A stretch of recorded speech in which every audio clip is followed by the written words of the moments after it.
In May 1845, the Pride of the British Royal Navy set sail from England.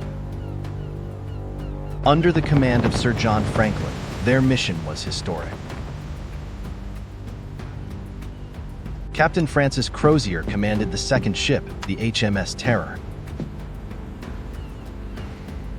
Equipped with reinforced hulls and steam engines, the ships were technological marvels. They were built to withstand the brutal, crushing power of the Arctic ice. The ice of the Canadian Arctic was far thicker than anticipated. And the winter was far harsher than anyone in London had ever predicted. By September 1846, the Erebus and Terror became securely locked in the pack ice. They expected to simply wait out the dark winter. The expedition had brought enough supplies to last 3 full years. But the brief summer of 1847 brought no thaw. The ice never released them. Below decks, the men huddled together in the freezing dark. To survive, the crew relied on thousands of specially prepared tinned provisions. But the canning process in England had been completely rushed. Toxic lead solder was slowly, silently leaching directly into their food. Lead poisoning, combined with severe scurvy, began to rot the men from the inside out. Paranoia and violent madness slowly began to take hold of the dying crew. In June 1847, a devastating tragedy struck the expedition's high command. Sir John Franklin died, leaving the men entirely trapped in the ice. Command of the doomed expedition fell to Captain Francis Crozier. He now bore the unbearable weight of 100 starving, freezing men. By April 1848, the rotting ships had been trapped for nearly 2 years.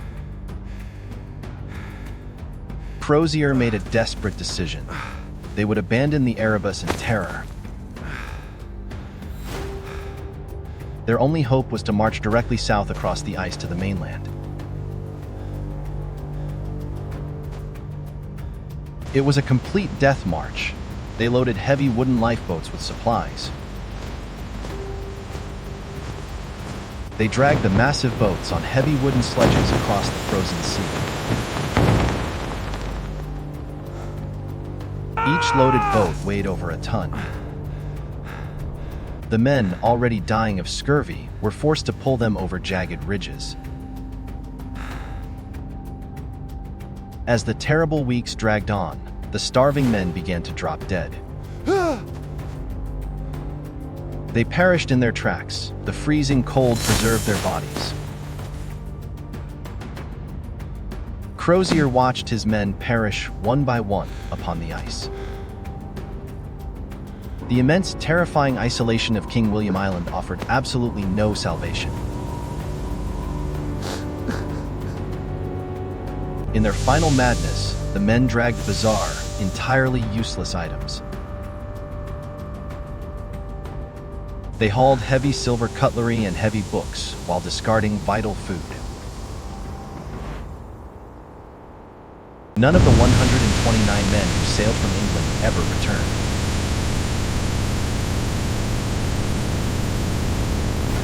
They simply vanished into the brutal white expanse of the Arctic. For over a century and a half, their exact fate remained a profound mystery. It wasn't until 2014 that the wrecks were finally discovered. Perfectly preserved by the freezing Arctic waters, the ships serve as a silent tomb. The lost expedition remains a chilling testament to the hubris of empire